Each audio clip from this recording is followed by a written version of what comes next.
సూర్యాపేట మండలం పాములవారి పాలెం గ్రామానికి చెందిన రైతులు ఉమ్మడి బల్లబాట ఇక టీవీ 45 కథనం మేరకు సమస్యపై స్పందించిన ఎంఆర్ఓ కృష్ణప్రసాద్, ఎస్ఐ నాగార్జున రెడ్డి స్పందించి తమ్మిరెడ్డి మాధవయ్య, తమ్మిరెడ్డి మల్లికార్జున్ కు 5 ఎకరాల పొలానికి తాండ్ర మీరయ్య, తాండ్ర కిరణ్ కుటుంబ సభ్యులు చుట్టుకొనొచ్చినట్టు వేశారు. ఇక 1.5 సంవత్సరాల నుంచి ఎటువంటి ఫలింపును తీసుకొని కూడా నష్టానికి గురి చేస్తారు. అల్లూరి శివారెడ్డి వారి కుటుంబ సభ్యుల ఉమ్మడి ఆస్తి మరికొంతమంది రైతులు కొని ఉన్నారు. ఇక రైతులకు కూడా ఉమ్మడి బల్లబాట హక్కు కలిగి ఉన్న బల్లబాటను తాండ్ర వీరయ్య, తాండ్ర కిరణ్ ఫోర్జరీ డాక్యుమెంట్ సృష్టించినందుకు 10 మందికి రైతులకు 1.5 సంవత్సరం నుంచి ఇబ్బందికి గురి చేస్తూ వచ్చారు. ఎంఆర్ఓ కృష్ణప్రసాద్ 10 మంది రైతులు ఆర్జీలు ఇవ్వగా ఎంఆర్ఓ స్పందించి రెవెన్యూ కోర్టులో ఇక మండల కమిటీ మీటింగులు నిర్వహించి జిల్లా అధికారులకు తెలియజేసి కలెక్టర్ ఆనంద్, ఆర్డీఓ అనుష ఆదేశాల మేరకు ఎంఆర్ఓ కృష్ణప్రసాద్ స్పందించి రైతులకు ఇబ్బంది కలిగించే కంచెను తొలగించారు.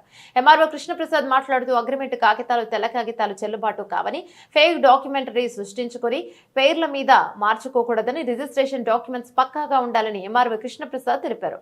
రైతులకు ఏ ఇబ్బంది ఉన్నా ఎంఆర్ఓ ఆఫీస్ కి వచ్చి ఆర్జీ ద్వారా తెలిపితే న్యాయం చేస్తానని మాట్లాడారు. రెవెన్యూ అధికారులు MRO Krishnaprasad, RI Vidyasagar, village surveyor Chaitanya, VRO Sai, VRO Sarla Latha, ఇక ఎస్ఐ నాగార్జున రెడ్డి, పోలీస్ సిబ్బంది అందరూ పాల్గొన్నారు. ఆ సూచనల ఆధారంగా మండల కమిటీ విచారణ జరపడమైంది. మండల కమిటీ విచారణ జరిపి నోటీసులు జారీ చేసి విచారణ జరపడమైంది.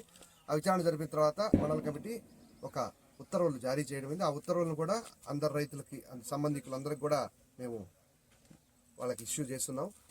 తదుపరి ఈరోజు ప్రతి బుధవారం మనల్ని మండల కమిటీ ఆర్డర్స్ని ఎగ్జిక్యూట్ చేయమని లేదా మండల కమిటీ కూర్చొని ఈ సమస్యలను పరిష్కరించమని కలెక్టర్ గారు ఆదేశించి ఉన్నారు. ఆ ఆదేశాల అనుగుణంగా ఈరోజు వచ్చి ఏదైతే మన నిర్ణయం ప్రకారం ఈ కమిటీ నిర్ణయం తీసుకునిందో ఆ నిర్ణయం అనుసరించి మనం ఈరోజు ఈ ఫెన్సింగ్ తొలగించడమైంది. ఇక్కడ దాదాపుగా ఒక 10 రాళ్ళు వేసి ఫెన్సింగ్ వేసి ఉన్నారు. ఏది మన అప్లికెంట్ యొక్క పొలానికి అడ్డంగా వాటిని తొలగించాము. ఇంకొక వైపు తాండ్ర మీద ఆయన సొంత భూమిలో ఫెన్సింగ్ వేసినట్టు కాబట్టి ఆ ఫెన్సింగ్ ఏదైతే హద్దు దాటి అప్లికెంట్ యొక్క భూమిలోకి వచ్చాడో వాటిని మాత్రమే మనం తీయడమైంది, టచ్ చేయడమైంది. తాండ్ర మీరే భూమిలో ఉన్న ఏ రాయిని కానీ ఏ ఫెన్సింగ్ కానీ మనం టచ్ చేయలేదు. అవి అట్లే ఉన్నాయి యథాస్థితిలో ఆయన భూమిలో ఆ రాళ్ళు ఉన్నాయి.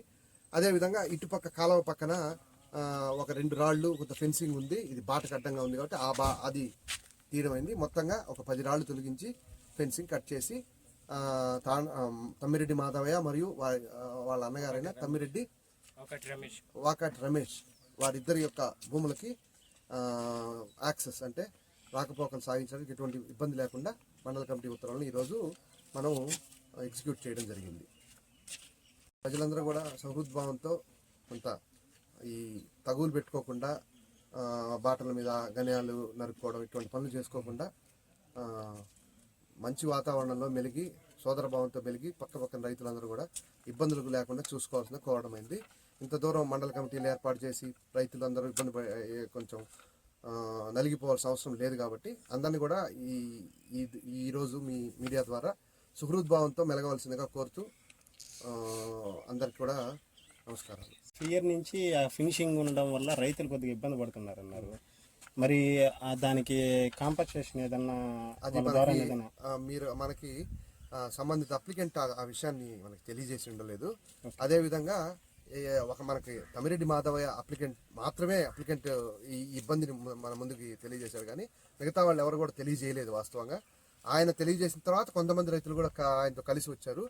ఇప్పుడు ఇది యాక్చువల్గా వాళ్ళకి ఏంటంటే బాట ఉంది కాబట్టి బాట మీద మనం మరి ఆర్డీఓ గారికి తెలియజేసి దాని మీద కూడా ఒక నిర్ణయం తీసుకొని ఆ బాటని ఉమ్మడి బాటగా మార్చడమా లేదంటే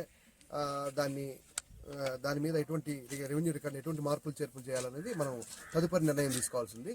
బట్ ప్రస్తుతానికి మనకి చేసిన కంప్లైంట్ ఫెన్సింగ్ బలవంతంగా ఫెన్సింగ్ వేయడం, లోపలికి పొలంలోకి వెళ్ళలేకుండా చేయడం అనేది కాబట్టి మనం ఈ సమస్యను పరిష్కరించడమైంది. తదుపరి ఇంకేదైనా ఇబ్బంది ఉంటే కూడా మనకి అర్జీ ముఖంగా ఇస్తున్నప్పుడు మనం సంబంధికులకి ఇది పట్టా భూములు కాబట్టి మనం ఏది కూడా కోయర్సివ్ యాక్షన్స్ అంటే బలవంతపు చర్యలు చేయడానికి వీలుండదు. కాబట్టి నోటీసులు జారీ చేసి తగు సమయం ఇచ్చి ఒకవేళ వాళ్ళు ఏదైనా అప్పీల్ చేసుకున్నా లేదంటే వాళ్ళు ఏదైనా కోర్టుకు పోయే దానికి కూడా మనం సమయం ఇవ్వాల్సి ఉంటుంది. కాబట్టి ఎవరి హక్కుల్ని భంగపరచడం మండల కమిటీ కానీ తహసీల్దార్ కానీ ఎస్హెచ్ఓ గారు కానీ ఉద్దేశం కాదు. ఎవరి హక్కులు, ఎవరి పట్టా భూముల్లో రైతుల హక్కులు వాళ్ళ హక్కులు యథాస్థితిగా ఉంటాయి. ఎవరు కూడా భంగపరచజాలరు. కాకపోతే వేరే వాళ్ళకి ఇబ్బందికరంగా మారి వేరే వాళ్ళ పట్టా భూముల్లోకి ల్యాండ్ గ్రాబింగ్, లేదంటే వాళ్ళకి యాక్సెస్ లేకుండా, పాత్వే యాక్సెస్ లేకుండా చేయడం, దానికి సంబంధించి ఏదన్నా ధృవీకరణ పత్రాలు తెమ్మంటే, లేదంటే వాటికి సంబంధించిన ఆధారాలు తెమ్మన్నప్పుడు సరైన ఆధారాలు లేకుండా, అంటే రిజిస్టర్ పత్రాలు కానీ లేదా వారసత్వం వాళ్ళకి సంక్రమించిన పత్రాలు అటువంటివి లేకుండా ఏదో అగ్రిమెంట్లు, తెల్ల పేపర్లు, ఆయన నాకు కొన్నాడు అనే మాటలు చెప్పడం అనేది సరైన పద్ధతి కాదని ఈ మీడియా మిత్రుల మూలకంగా అందరికి కూడా తెలియజేయడమైంది. నష్టపరిహారం విషయం మనం తదుపరి ఆర్డీఓ గారితో కూడా చర్చించ, ఒకవేళ అప్లికెంట్ గారు మనకి దాని మీద అర్జీ ఇస్తే చర్చించి ఒక నిర్ణయం తీసుకోవడం జరుగుతుంది. నువ్వుది వాళ్ళు నాకు పంపిస్తావా?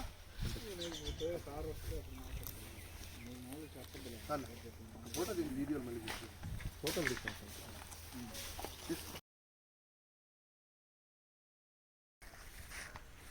ఈ ల్యాండ్ ఎక్కడ స్టార్ట్ అవుతుందయ్యా? అక్కడి నుంచి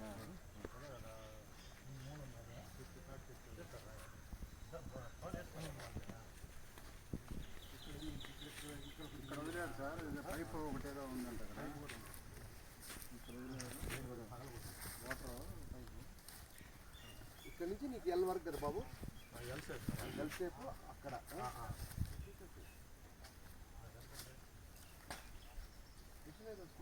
అయితే డ్యామేజ్ కాకుండా పక్కన పెట్టేసి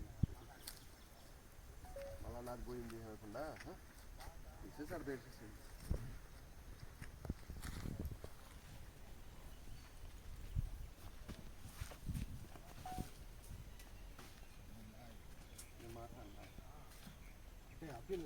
అప్పీల్ వేసుకో, మళ్ళీ మేడం పెట్టమంటే పెట్టేస్తాం.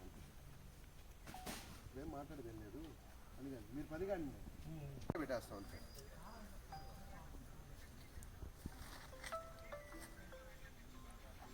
సార్ కావాలంటే ప్రైవేట్ కేసు వేసుకున్నాం.